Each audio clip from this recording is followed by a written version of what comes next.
طالبان کے خلاف امریکہ کی مدد کرنے کو تیار نہ ہوتے تو ہمارا حشر بھی وہ وہی کر دیتا، بلکہ اس سے بھی زیادہ برا کر دیتا۔ اس حوالے سے ہم نے جو ہے اپنا پہلو بچایا ہے، اپنے آپ کو بچانے کے لیے ہم نے ان کے ساتھ یہ دوستی گاٹھی ہے اور ان کے ایجنٹ بن کر ان سے بھی آگے بڑھ کر کام کرنے کی کوشش کی ہے۔ یہ ایک ایک کو پکڑ کر جس طریقے سے پیش کیا گیا ہے اور وہ گوانٹانامو بے میں ان کو پہنچایا گیا ہے یا انہیں قتل کیا گیا ہے، ان کو اوپر جو ہے ملٹری ایکشن کیا گیا ہے، امریکہ سے بڑھ کر حمایتی بن گئے۔ یا ایھا الذین آمنوا، اہل ایمان، یا اے ایمان کے دعوے دارو، لا تتخذوا الیہود والنصارى اولیاء، یہودیوں اور عیسائیوں کو اپنے دوست مت بناؤ۔ اولیاء جمع ہے ولی کی، اور ولی بہت ہی جامع لفظ ہے، دوست، مددگار، حامی، پشت پناہ، حمایتی، یہ سارے تصورات جمع کیجئے تو لفظ ولی بنتا ہے۔ لہذا ولی جو ہے اہل ایمان کا، اسی سورہ مبارکہ میں اگلے رکوع میں بات آ جائے گی، اہل ایمان کے ولی تو اللہ ہے، اس کا رسول ہے اور اہل ایمان ہے، بس۔ ان کا جو دائرہ ہے یہ موالات کا، باہمی موالات کا جو تعلق ہے یہ مسلمانوں کے اندر رہے گا۔ لہذا یہاں کہا جا رہا ہے کہ یہودیوں اور عیسائیوں کے اپنے دوست مت بناؤ، پشت پناہ مت بناؤ، اپنے حمایتی مت بناؤ، اپنے مددگار مت سمجھو۔ بعضهم اولیاء بعض، وہ خود ایک دوسرے کے ولی ہیں، ان کی دوستیاں آپس میں ہیں، ان کا گٹھ جوڑ آپس میں ہے۔ وہ لوگ اصل میں جو کچھ نظر آ رہے ہیں اس سے ذرا مختلف ہے، اور وہ اندر خانے ملے ہوئے ہیں، جڑے ہوئے ہیں۔ بعضهم اولیاء بعض ومن یتولہم منکم فانہ منہم، اور جو کوئی بھی تم میں سے مسلمانوں ایمان کے دعوے داروں ان کے ساتھ دوستی رکھے گا، انہیں اپنا حمایتی سمجھے گا، انہیں اپنا مددگار سمجھے گا، انہیں اپنا پشت پناہ سمجھے گا، تو اللہ کے نزدیک وہ انہی میں شمار ہوگا۔ یہودیوں سے دوستی کر رہے ہو تو تم بھی پھر یہودی ہو، عیسائیوں سے دوستی کی ہے تو پھر تم بھی عیسائیوں میں شمار کیے جاؤ گے۔ ان اللہ لا یہدی القوم الظالمین، یقیناً اللہ تعالیٰ ایسے ظالموں کو، ایسے نافرمانوں کو، ایسے حد سے گزر جانے والوں کو زبردستی ہدایت نہیں دیتا۔ لا یہدی کا ترجمہ ہمیشہ یہ ہوتا ہے کہ زبردستی نہیں کرتا، اللہ ہدایت تو دیتا ہے۔ اگر ان میں سے بھی کوئی ظالم آدمی ہے لیکن ہدایت کی کوئی طلب اس کے اندر پیدا ہو جائے تو اللہ اسے ہدایت دے دے گا۔ کوئی فاسق ہے، فاجر ہے، اگر ہدایت کی طلب اس میں پیدا ہو جائے تو اللہ اسے ہدایت دے دے گا۔ لیکن یہ ظالموں کو، فاسقوں کو، ناہنجاروں کو، اللہ کے باغیوں کو اللہ زبردستی ہدایت نہیں دیتا۔ اس لیے ظاہر بات ہے کہ اس پر تو پورا جو نظام ہے تخلیق کا پھر وہی جو ہے درہم برہم ہو جائے گا۔ اللہ نے انسان کو بنایا ہے اور یہ زندگی جو ہے دنیاوی زندگی اسے امتحان کا وقفہ دیا ہے۔ الدم ہستی سے تو ابھرا ہے مانند حباب، اس زیاں خانے میں تیرا امتحان ہے زندگی۔ اس امتحان میں ظاہر بات ہے کہ لازم ہے کہ ایک شخص کو اختیار ہو، جو راستہ وہ اختیار کرنا چاہے اس پر وہ چلے، تاکہ اسی کے مطابق اس کو جزا یا سزا ملے۔ اگر اللہ زبردستی ہدایت دے تو پھر تو وہ سوال جو جزا و سزا کا سارا فلسفہ ہے وہ باطل ہو جاتا ہے۔ اس لیے فرمایا ان اللہ لا یہدی القوم الظالمین۔ اب یہاں جو بات فرمائی گئی ہے کہ یہودیوں اور عیسائیوں کو اپنے دوست نہ بناؤ، اس میں اگرچہ خطاب تو ہو رہا ہے یا ایھا الذین آمنوا سے، اور میں نے بارہا عرض کیا ہے کہ قرآن مجید میں منافقوں کو کبھی بھی یا ایھا الذین نافقوا کہہ کے خطاب نہیں کیا گیا۔ وہ بھی چونکہ مسلمانوں ہی میں شامل تھے، ایمان کے دعوے دار تھے، ایمان کے مدعی تھے، مسلمانوں میں شامل تھے، حضور کی امامت میں نمازیں ادا کرتے تھے، مسجد نبوی میں آتے تھے، دعوے بھی کرتے تھے کہ ہم مسلمان ہیں۔ لہذا انہیں یا ایھا الذین نافقوا پوری مرتبہ پورے قرآن میں ایک مرتبہ بھی نہیں کہا گیا۔ تو یہاں بھی در حقیقت جو روح سکون منافقین کی طرف ہے، اور یہ ہم پڑھ آئے ہیں کہ بتا دیا گیا مسلمانوں کو کہ تمہارے اندر ایسے لوگ موجود ہیں کہ جو تمہارے دشمن ہیں، جو تمہارے پاس نہیں آتے، ان کے لیے جاسوسی کرنے کے لیے تمہارے پاس آتے ہیں، تمہاری محفلوں میں بیٹھتے ہیں تاکہ تمہاری خبریں جا کے انہیں پہنچائیں اپنے شیاطین کو۔ وَإِذَا خَلَوْا إِلَىٰ شَيَاطِينِهِمْ قَالُوا إِنَّا مَعَكُمْ إِنَّمَا نَحْنُ مُسْتَهْزِئُونَ۔ مسلمانوں میں گھلتے ملتے ہیں صرف دکھاوے کے لیے، اصل میں وہ آتے ہیں شرارتوں کے لیے، کوئی مواد حاصل کرنے کے لیے۔ تو فرمایا کہ انہی کی طرف سے خطاب ہو رہا ہے کہ اے وہ لوگوں جو ایمان کے دعوے دار ہو، دیکھو اپنے رویے پر، اپنی روش پر نظر ثانی کر لو اور اس کی اصلاح کر لو اس سے پہلے کہ اللہ کی کوئی بڑی پکڑ آ جائے۔ یہودیوں کو اور عیسائیوں کو اپنا دوست، اپنا پشت پناہ، اپنا حمایتی، اپنا مددگار نہ سمجھو، نہ بناؤ۔ یہ لوگ آپس میں ان کا گٹھ جوڑ ہے، ان کی دوستی آپس میں ہے۔ اسی میں اصل میں آپ کو میں بعد میں بتاؤں گا کہ اسی اعتبار سے ذرا سی مختلف صورتحال ہے جسے کوئی شخص چاہے تو متضاد بھی کہہ سکتا ہے، جو آیت نمبر 82 میں آ رہی ہے۔ یہاں وہ اس کا ذکر میں پھر بعد میں کروں گا، اس کا پہلے ہم ان 3 آیات کا حق ادا کر لیں۔ وَمَن يَتَوَلَّهُم مِّنكُمْ فَإِنَّهُ مِنْهُمْ، جو کوئی تم میں سے ان کے ساتھ دوستی کا، ان کے ساتھ جو ہے دلی محبت کا رشتہ استوار کرے گا تو اللہ تعالیٰ جو ہے ان کو انہی میں شمار کرے گا، پھر وہ یہودیوں میں اور عیسائیوں ہی میں شمار ہوگا۔ ان اللہ لا یہدی القوم الظالمین، اللہ تعالیٰ ایسے ظالموں کو زبردستی ہدایت نہیں دیتا۔ فَتَرَى الَّذِينَ فِي قُلُوبِهِم مَرَضٌ، تو تم دیکھتے ہو کہ وہ لوگ کہ جن کے دلوں میں مرض ہے، بیماری ہے، روگ ہے، اس سے مراد ہے نفاق۔ فی قلوبہم مرض فزادہم اللہ مرضا ولہم عذاب علیم بما کانوا یکذبون، وہ مرض جو ہے نفاق کا ہے۔ تم دیکھو گے جن کے دلوں میں مرض ہے، یسارعون فیہم، وہ بھاگ دوڑ کر کے انہی میں گھسنے کی کوشش کرتے ہیں، انہی عیسائیوں سے، یہودیوں سے اپنے تعلق کو، روابط کو استوار کرنے کی اور مضبوط سے مضبوط کرنے کی کوشش کرتے ہیں۔ اس کی وجہ یہ تھی کہ اصل میں تو نہ وہ ان کے ساتھ تھے نہ ان کے ساتھ تھے، ان کا سارا معاملہ تھا اپنے مفادات سے۔ اب انہیں یہ اندازہ جو ہے نہیں ہو رہا تھا کہ یہ جو جنگ چل رہی ہے، اہل ایمان ایک طرف ہیں اور مشرکین عرب دوسری طرف ہیں، اس کا کیا نتیجہ نکلے گا۔ ہو سکتا ہے کہ مسلمانوں کو فائنلی جا کر شکست ہو جائے اور کفار عرب جو ہے، مشرکین عرب، ان کو فتح حاصل ہو جائے۔ تو ان کے ساتھ ہمیں اپنے کچھ نہ کچھ گڈ آفیسز برقرار رکھنے چاہیے، تاکہ اس وقت جو ہے پھر ان سے کہہ سکیں کہ دیکھیے ہم بھی آپ کے ساتھ تھے، ہم آپ کی مدد کرتے رہے، ہم آپ کو ان کی خبریں پہنچاتے رہے، ہم آپ کے لیے جاسوسی کرتے رہے، تو ہم تو آپ کے جو ہیں بڑے فرما بردار رہے ہیں اور بڑے تعاون ہم نے آپ کے ساتھ کیا ہے۔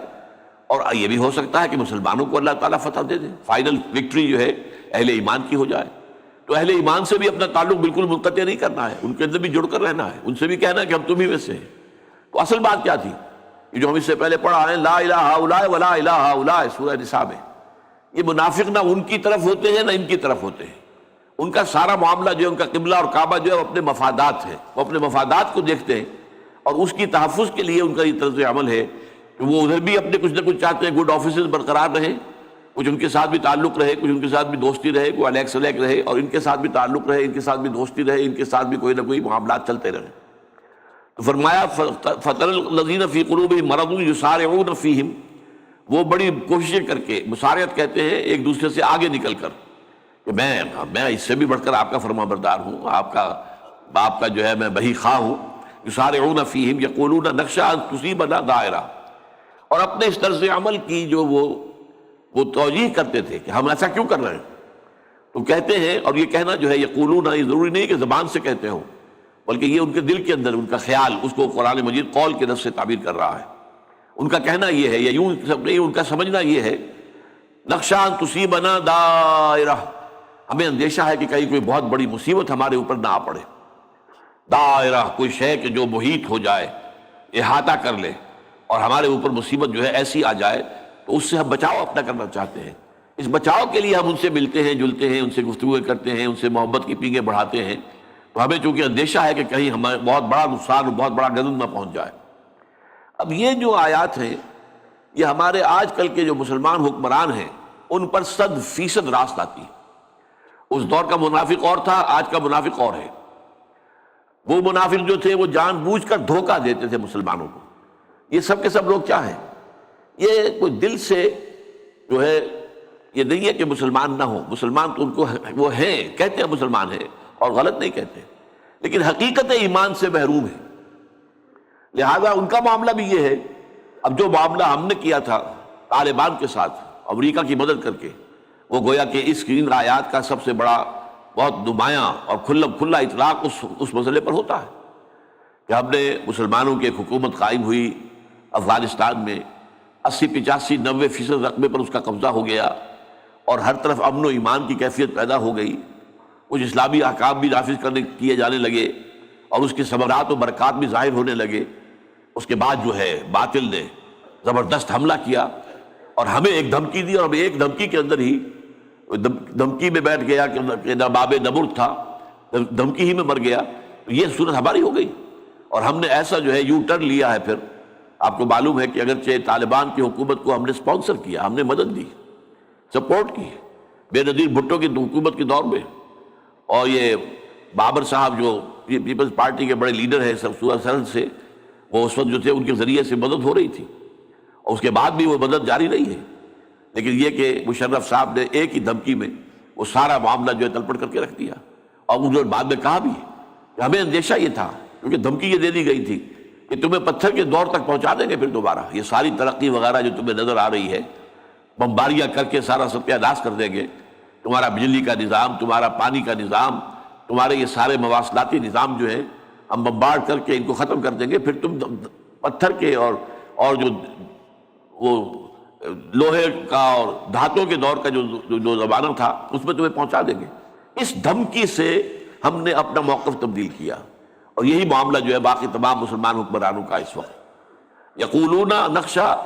ان تصیبنا دائرہ، ہمیں اندیشہ یہ ہے کہ کوئی بہت بڑی مصیبت نہ ہو جائے،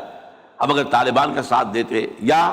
طالبان کے خلاف امریکہ کی مدد کرنے کو تیار نہ ہوتے تو ہمارا حشر بھی وہ وہی کر دیتا، بلکہ اس سے بھی زیادہ برا کر دیتا۔ اس حوالے سے ہم نے جو ہے اپنا پہلو بچایا ہے، اپنے آپ کو بچانے کے لیے ہم نے ان کے ساتھ یہ دوستی گاٹھی ہے، اور ان کے ایجنٹ بن کر ان سے بھی آگے بڑھ کر کام کرنے کی کوشش کی ہے۔ یہ ہے ان آیات کا جو اطلاق آج کے دور میں ہو رہا ہے، اور یہ میں بعد میں آپ کو بتاؤں گا۔ یہ آیات اصل میں ہیں ہی آج کے لیے۔ جس وقت یہ آیات نازل ہوئی ہیں اس وقت کی صورتحال کچھ مختلف تھی، جو آیت نمبر 82 میں سامنے آتی ہے۔ بہرحال دوبارہ ترجمہ کر لیجئے۔ یا ایھا الذین آمنوا لا تتخذوا اليہود والنصارى اولیاء، اے ایمان والو یا اے ایمان کے دعوے دارو۔ جیسا کہ میں نے کہا کہ روح سخن اصلاً جو ہے وہ منافقین کی طرف ہے، اس لیے میں یہ ترجمہ کر رہا ہوں کہ اے ایمان کے دعوے دارو، مت بناؤ یہودیوں کو اور نصرانیوں کو اپنے دوست، ان سے اپنی محبت کی پینگیں مت بڑھاؤ، ان سے اپنے راہ و رسم نہ بڑھاؤ۔ بعضهم اولیاء بعض، ان میں سے بعض جو ہیں دوسرے بعض کے ولی ہیں، آپس میں ایک دوسرے کے ولی ہیں، دوست ہیں، پشت پناہ ہیں، مددگار ہیں۔ یہاں پر ذرا ایک بات نوٹ کر لیجئے کہ قرآن مجید کے دوسرے مقامات سے معلوم ہوتا ہے کہ ان کے ساتھ عام حالات میں کوئی موالات کا معاملہ رکھنا، کوئی تعلقات رکھنا، تجارت کی تعلقات ہے یا اور اسی طرح کے کوئی معاملات ہیں، آپس کے کوئی معاہدے ہیں، یہ حرام نہیں ہے۔ حرام دو چیزیں ہیں، ایک تو یہ کہ مسلمانوں کے مفاد کے خلاف ان کے ساتھ دوستی کی جائے، یہ حرام مطلق ہو جائے گی، کیونکہ اس وقت جو معاملہ تھا اس وقت ایک کشمکش جاری تھی۔ ایک طرف قریش تھے اور مشرکین عرب تھے، دوسری طرف حضور صلی اللہ علیہ وسلم تھے اور صحابہ کرام تھے، تو یہ جو ہے ایک تصادم جاری تھا۔ اس تصادم کی حالت میں اگر کوئی اسلام کا دعوے دار اور مومن ہونے کا دعوے دار جو ہے یہودیوں اور نصرانیوں کے ساتھ تعلقات استوار کرتا تھا، تو یہ گویا کہ مسلمانوں کی پیٹھ میں خنجر بھونکنے کے مترادف تھا۔ تو اس حالت میں تو یہ قطعی طور پر حرام مطلق ہے۔ البتہ عام حالات میں یہ ہے کہ ان کے ساتھ تعلقات رکھنا، تجارت کی تعلقات، لین دین کے معاملات،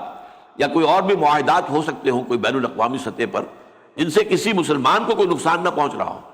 اسلام کو کوئی نقصان نہ پہنچے، مسلمانوں کو کوئی نقصان نہ پہنچے، تو اس میں اجازت ہے۔ جیسا کہ ہمیں معلوم ہے کہ حضور صلی اللہ علیہ وسلم نے جو مدینے کے یہود کے 3 قبائل تھے ان کے ساتھ صلح کی، میثاق مدینہ، ان کے ساتھ ایک ایسا معاہدہ کیا کہ اگر مدینے پر باہر سے کوئی حملہ آور آئے گا تو ہم سب مل کر ایک گروپ کی حیثیت سے، ایک امت واحدہ کی حیثیت سے ان کا دفاع کریں گے، ان کا مقابلہ کریں گے اور مدینے کا دفاع کریں گے۔ تو یہ بات ہے، ظاہر بات ہے کہ یہ ان کے ساتھ ایک معاہدے کی شکل تھی اور وہ غلط نہیں ہے، وہ اسلام کے مفاد کے لیے تھی، اہل ایمان کے مفاد کے لیے تھی، وہ کسی مسلمان طاقت کے خلاف نہیں تھی، اسلام کے یا ایمان کے خلاف نہیں تھی۔ اسی طرح ایک اور معاملہ جو ہے وہ بھی استثناءات کے اندر آ جائے گا، وہ یہ کہ اس مضمون کی ہم مضمون ایک آیت جو ہے وہ سورہ آل عمران میں ہے جو ہم پڑھ چکے ہیں، لا يتخذ المؤمنون الكافرین اولیاء من دون المؤمنین ومن يفعل ذلك فليس من الله في شيء الا ان تتقوا منهم تقاه ويحذركم الله نفسه والى الله المصير۔ اہل ایمان کو نہیں چاہیے کہ وہ کافروں کو اپنے ولی بنائیں۔ اب کافروں میں اہل کتاب بھی آ گئے اور مشرکین بھی آ گئے، لیکن جیسا کہ میں نے عرض کیا کہ مشرکین سے بھی حضور نے ایک معاہدہ کیا تھا۔ صلح حدیبیہ کیا تھی؟ مشرکین مکہ کے ساتھ ایک معاہدہ تھا، 10 سال تک نو وار پیکٹ، یہ 10 سال تک ہمارے مابین جو ہے وہ امن رہے گا، نہ ہم آپ پر حملہ آور ہوں گے نہ آپ ہم پر حملہ آور ہوں۔ یہ معاہدہ تھا جو کیا ہے مشرکین مکہ کے ساتھ حضور نے صلی اللہ علیہ وسلم، اور اس کی اتنی شان قرآن مجید میں بیان ہوئی کہ انا فتحنا لک فتحا مبینا، اے نبی ہم نے تو آپ کو ایک بڑی صاف اور صریح اور کھلی فتح عطا کر دی ہے۔ کہ قریش نے جب آپ کے ساتھ معاہدہ کیا تو گویا کہ انہوں نے یہ مان لیا کہ اب اے محمد آپ صلی اللہ علیہ وسلم اور آپ کے ساتھی they are a power to reckon with, اب انہیں گویا کہ تسلیم کر لیا گیا۔ معاہدے کا مطلب کیا ہے؟ دو فریق جب کسی معاہدے میں شریک ہوتے ہیں تو گویا کہ ایک دوسرے کو تسلیم کر کے معاہدہ کرتے ہیں۔ تو گویا کہ پہلی مرتبہ مشرکین مکہ نے حضور صلی اللہ علیہ وسلم اور اہل ایمان کو تسلیم کر لیا۔ یہ تسلیم کیا جانا آپ کو معلوم ہے یہ کتنی بڑی اہمیت کی بات ہوتی ہے۔ ایک زمانہ میں تھا کہ کوئی مسلمان ملک کسی بھی حالت میں اسرائیل کو تسلیم کرنے کو تیار نہیں تھا۔ پہلا معاملہ اس میں جو ہوا وہ سادات نے کیا، مصر کے صدر نے، تو سب تمام عالم اسلام میں اس پر تھو تھو ہوئی اور اس کی بڑی تنقید اس پر کی گئی کہ اس نے غلط کام کیا ہے۔ پھر یہی کام جو ہے وہ اردن کے بادشاہ نے کیا۔ اب یہ ہے کہ ایک آفر موجود ہے، اب جو شاہ عبداللہ ہیں سعودی عرب کے، ان کی آفر موجود ہے کہ اگر اسرائیل سن 67 کی حدود کے اندر واپس چلا جائے، یعنی اسرائیل جو قائم ہوا تھا سن 48 میں، تو جو اس کی حدود اس وقت تھی، 1967 کی جنگ میں اس نے اپنی حدود بڑھا لی اور بہت سے وہ علاقے قبضہ لیے کہ جو دوسروں کے قبضے میں تھے۔ سینائی پینسولا تھا، پیننسولا، وہ تو سادات نے معاہدہ کر کے اور اس قیمت پر کہ ہم تمہیں ریکگنائز کر رہے ہیں تو وہ واپس لے لیا۔ گولان ہائٹس ہیں جو شام سے اس نے فتح کیے تھے، جھپٹ لیے تھے، اور پورا ویسٹ بینک جو ہے سب سے زیادہ گنجان آباد علاقہ جو ہے یہ اردن کے پاس تھا، لیکن اردن نے شکست کھائی اور یہ علاقہ جو ہے وہ اسرائیل کے قبضے میں آ گیا۔ تو اب شاہ عبداللہ کی طرف سے یہ آفر دی گئی تھی اور کسی عرب ملک نے اس کے خلاف بات نہیں کی ہے کہ اگر اسرائیل یہ تمام علاقے چھوڑ کر جو اس نے 1967 کی جنگ میں ہتھیائے تھے، اگر وہ واپس اپنی انہی حدود کے اندر چلا جائے کہ جو حدود 1948 میں اس کی تاسیس کے وقت قائم کی گئی تھی، تو ہم سب اسے تسلیم کر لیں گے۔ لیکن یہ معاملہ یہ ہے کہ آج بھی آپ کو معلوم ہے کہ حماس جو ہے وہ تسلیم کرنے کو تیار نہیں ہے، اور اسرائیل کے ساتھ ان کی گفتگو شنی جب ہوتی ہے تو سب سے پہلی بات جو کہتے ہیں اسرائیلی وہ یہ کہ پہلے ہمیں تسلیم کرو،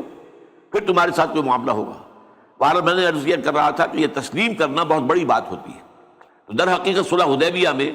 مشرکین عرب نے، جو گویا کہ بے تاج بادشاہ تھے، مشرکین مکہ جو ہیں وہ عرب کے بے تاج بادشاہ تھے، انہوں نے گویا کہ حضور صلی اللہ علیہ وسلم اور اہل ایمان کی قوت کو تسلیم کر لیا۔ تو اس اعتبار سے یہ نہیں ہے کہ کسی بھی حالت میں کوئی معاہدہ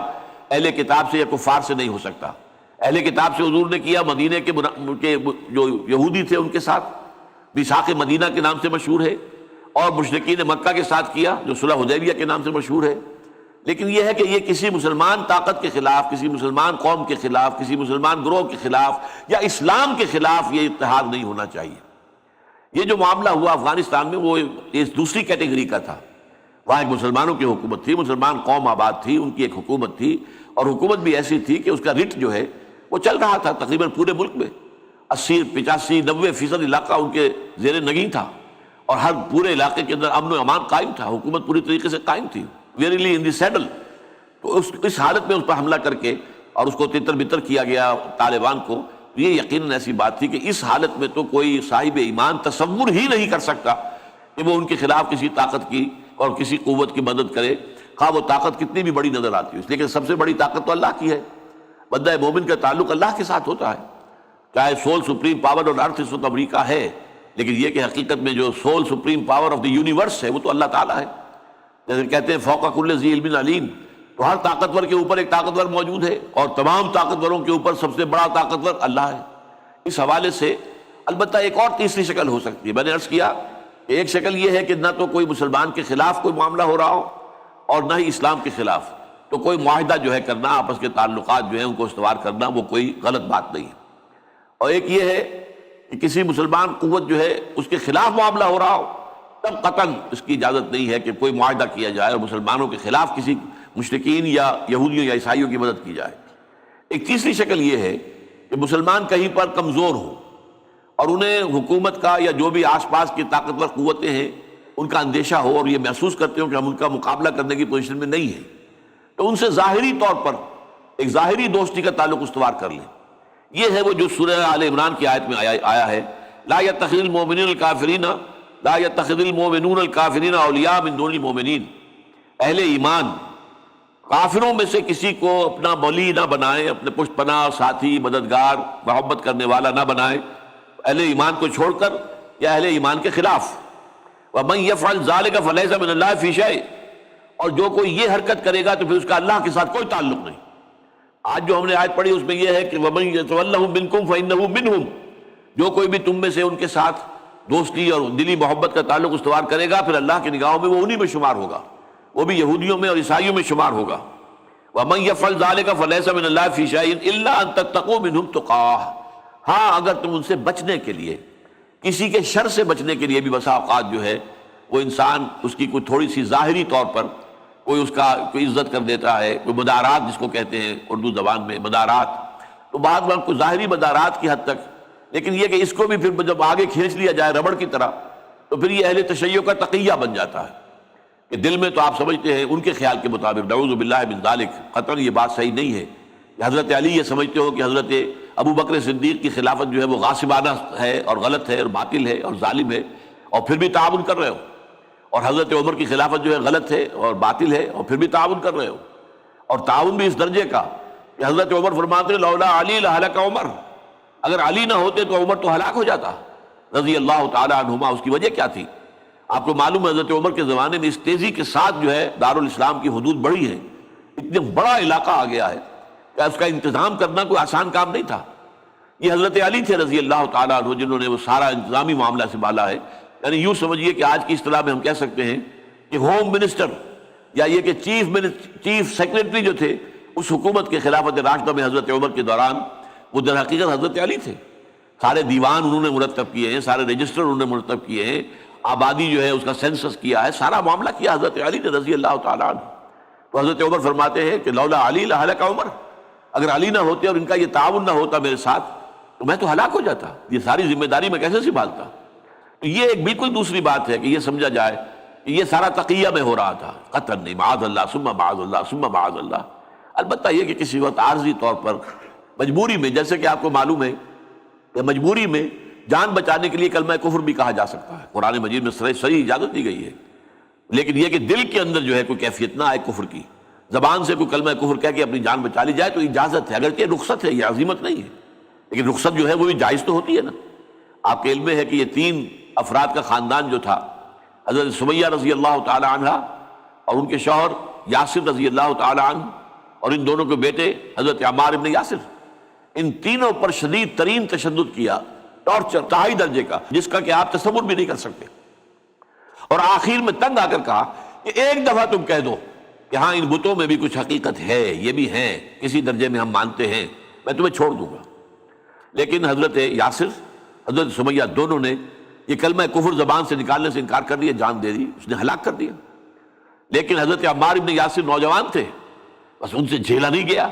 انہوں نے کلمہ کفر کہہ کر جان بچا لی۔ پھر اس کے اوپر اتنی پشیمانی طاری ہوئی کہ انہوں نے اپنے آپ کو ایک ستون سے باندھ لیا اور کہا کہ اب یہاں سے تو حضور خود آ کر اگر مجھے کھولیں گے تو میں کھلوں گا، ورنہ میں یہیں پر جان دے دوں گا۔ اتنا صدمہ ہوا انہیں کہ میں نے یہ کیا کیا، کیا کر بیٹھا میں، ایسی شدید پشیمانی۔ حضور تشریف لائے، آپ نے اپنے ہاتھ سے کھولا کہ ٹھیک ہے عمار، یہ بھی اس کی بھی اجازت ہے، جو کچھ تمہارے والدین نے کیا ہے وہ تو بہت اونچا مقام حاصل کر لیا انہوں نے، بہت بلند عظیمت کا مقام، لیکن یہ کہ رخصت یہ موجود ہے کہ دل میں کوئی بات نہ ہو، لیکن یہ کہ زبان سے صرف کلمہ کفر کہہ کے جان بچا لی جائے تو اس کی اجازت ہے۔ تو اس معنی میں الا ان تتقوا منهم تقاه ويحذركم الله نفسه، اب اس میں پتہ کی بات کیا کہی، اللہ تمہیں اپنے آپ سے ڈراتا ہے، اللہ سے ڈرو، کسی اور سے نہ ڈرو۔ یہ کتنی ہی طاقتور نظر آ رہے ہوں، ظاہر بات ہے کہ اللہ تعالیٰ ان سے زیادہ طاقتور ہے، اس کے ساتھ جڑے رہو، اس کے ساتھ اپنے تعلق کو قائم رکھو۔ وَإِلَى اللَّهِ الْمَصِيرُ، بالآخر تو اللہ ہی کی طرف تمہیں لوٹ کر جانا ہے۔ اب پھر آ جائیے انہی 3 آیات کی طرف جو آج ہمارے عزیز درس ہیں۔ یا ایھا الذین آمنوا لا تتخذوا اليہود والنصارى اولیاء بعضهم اولیاء بعض، اے ایمان کے دعوے دارو، یہودیوں اور عیسائیوں کو اپنے دوست مت بناؤ،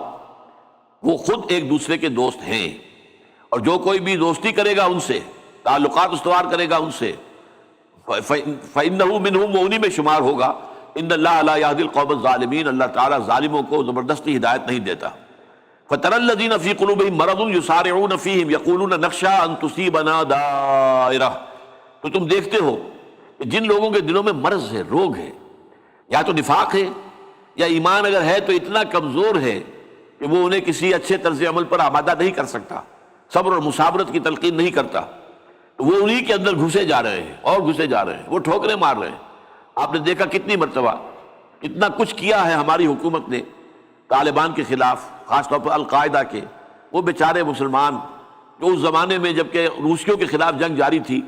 اور پوری دنیا میں غلغلہ بلند ہو گیا تھا، جہاد فی سبیل اللہ ہو رہا ہے، جہاد فی سبیل اللہ ہو رہا ہے، جہاد فی سبیل اللہ ہو رہا ہے، تو وہاں سے لوگ چل کر آئے ہیں، کوئی الجزائر سے چلا آ رہا ہے، کوئی لیبیا سے چلا آ رہا ہے، کوئی سعودی عرب سے چلا آ رہا ہے، عرب ممالک کے لوگ آئے، اور پاکستان سے بھی بہت سے لوگ گئے، بہت سے گئے۔ تو یہ لوگ اب جب وہ چلا گیا روس، اب اس کے بعد جو آپس کی خانہ جنگی شروع ہوئی، اب یہ بیچارے نہ ادھر کے رہے نہ ادھر کے رہے، انہیں معلوم تھا کہ اگر اپنے ملکوں کو واپس جائیں گے تو وہاں تو ایجنٹ بیٹھے ہوئے امریکہ کے،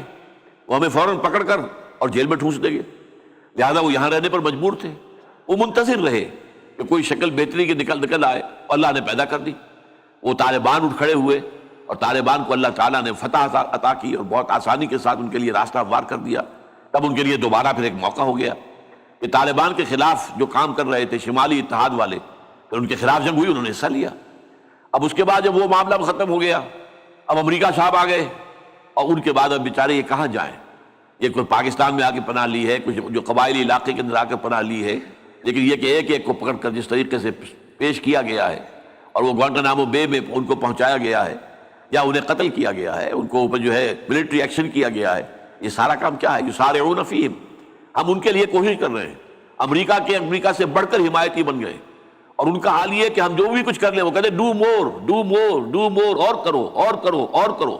اور تہس نہس کر دو ان طالبان کو، اور جو بھی ان کے ہمدرد ہیں قبائلی علاقے میں ان کو برباد کر دو۔ باجوڑ میں ابھی جو بمباری ہوئی ہے وہ یقیناً امریکہ نے کی ہے، ہماری حکومت نے اس کی ذمہ داری خود لے لی تاکہ امریکہ کو بری کر دیں، لیکن یہ کہ اصل میں تو صاف ظاہر ہے اگر پاکستان کو کارروائی کرنی ہوتی تو وہ لینڈ فورسز بھیجتا، وہ علاقے میں جاتا، وہ اس کا اپنا ملک تھا، اس کی فورسز کو روکنے والا وہاں کوئی نہیں تھا، جو علاقہ تھا اس کا محاصرہ کر لیتے، وہاں پر پوری طرح چھان بین کرتے، ایک ایک گھر کی تلاشی لے لیتے، سارا کام کر سکتے تھے۔ پھر اگر کہیں وہاں پکڑے جاتے کچھ لوگ تو انہیں چاہے برطانیہ امریکہ کے حوالے کرتے یا خود ان پر مقدمہ چلاتے، لیکن یہ جو ہوا ہے وہ تو یقیناً کیا امریکہ نے، لیکن اس کا الزام خود ہم نے لے لیا تاکہ امریکہ پر بات نہ آئے، حرف نہ آئے۔ تو یہ حال ہے ہمارا، اور جیسا کہ میں نے عرض کیا کہ معلوم ہوتا ہے کہ یہ دو آیات جو ہیں یہ تو خالص آج کے اس دور کے اوپر منطبق ہونے کے لیے نازل کی گئی ہیں۔ فَتَرَى الَّذِينَ فِي قُلُوبِهِم مَرَضٌ يُسَارِعُونَ فِيهِمْ يَقُولُونَ نَخْشَىٰ أَن تُصِيبَنَا دَائِرَةٌ فَعَسَى اللَّهُ أَن يَأْتِيَ بِالْفَتْحِ أَوْ أَمْرٍ مِّنْ عِندِهِ، تو ہو سکتا ہے، بلکہ عسا یہاں معنی دے رہا ہے یقیناً ایسا ہوگا کہ اللہ تعالیٰ اہل ایمان کو آخر میں فتح عطا کر دے گا، یا اور کوئی ایسی نشانی ظاہر کر دے گا اپنی طرف سے کہ پھر انہیں ندامت کا سامنا رہے گا، علی ما اصروا فی انفسہم نادمین، جو کچھ انہوں نے اپنے دلوں میں چھپایا ہوا تھا، نفاق اور خوف جو تھا کفار کا، وہ اس کو اللہ تعالیٰ ظاہر کر دے گا، اس پر پھر یہ نادم ہو جائیں گے۔ حقیقت جب کھل جائے گی تو معلوم ہوا کہ اب ہم تو نہ ادھر کے رہے نہ ادھر کے رہے، ندامت کے سوا کوئی چارہ کار نہیں رہے گا۔ وَيَقُولُ الَّذِينَ آمَنُوا هَؤُلَاءِ الَّذِينَ أَقْسَمُوا بِاللَّهِ جَهْدَ أَيْمَانِهِمْ إِنَّهُمْ لَمَعَكُمْ، اور اس وقت اہل ایمان کہیں گے اچھا یہ ہیں وہ لوگ، یہ تو بڑے دیندار بھی بنے پھرتے تھے، یہ نماز بھی مسجد میں پڑھتے تھے، بڑے خشوع و خضوع کے ساتھ پڑھتے تھے دکھاوے کے لیے، یہ ہیں وہ لوگ جو اپنے امکان بھر قسمیں کھا کھا کر کہا کرتے تھے کہ ہم تمہارے ہی میں سے ہیں، ہم تم ہی میں سے ہیں،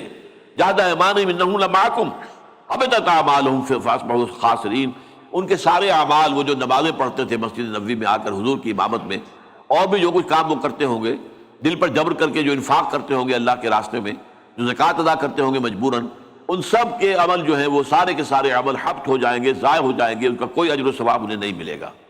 اور وہ فَأَصْبَحُوا خَاسِرِينَ، اور وہ خسارے والے ہو کر رہیں گے۔